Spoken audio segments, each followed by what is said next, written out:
Bonjour, je fais place de la Nation s'il vous plaît.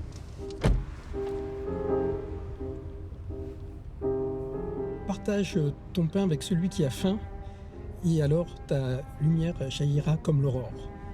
C'est pour moi très proche de la musique, du parcours d'un musicien, c'est-à-dire que au départ, on a besoin d'être nourri par ses professeurs, par les autres, et puis au fil du temps, quand on avance, quand on grandit, finalement on transmet à notre tour aux plus jeunes ou aussi à des personnes finalement, des musiciens qui ont des univers différents.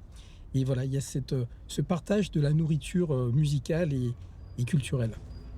La musique, pour moi, c'est quelque chose, en fait, c'est presque religieux, c'est-à-dire qu'il y a une pureté dans la musique qui nous élève en permanence. Et c'est vrai que je parle de Bach, mais il y a beaucoup de musique religieuse, de musique symphonique, par exemple, les grandes messes. Quand on écoute ces musiques, on est tiré vraiment vers quelque chose d'un peu supérieur, d'indéfinissable.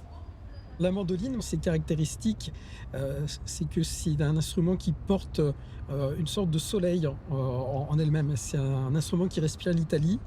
Et c'est vrai que j'ai des souvenirs, notamment à Rome, de moments de concert où cet instrument, très très clairement, apporte une luminosité dans un répertoire qu'on n'a pas forcément quand on l'entend au violon, par exemple.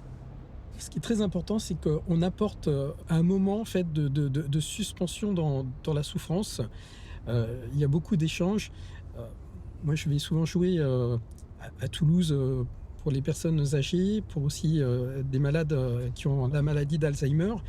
Et très souvent, euh, ce moment de musique permet tout d'un coup de réveiller des souvenirs du passé. Et je crois que voilà, ces rencontres-là permettent finalement, grâce à la musique, d'apaiser un peu la souffrance.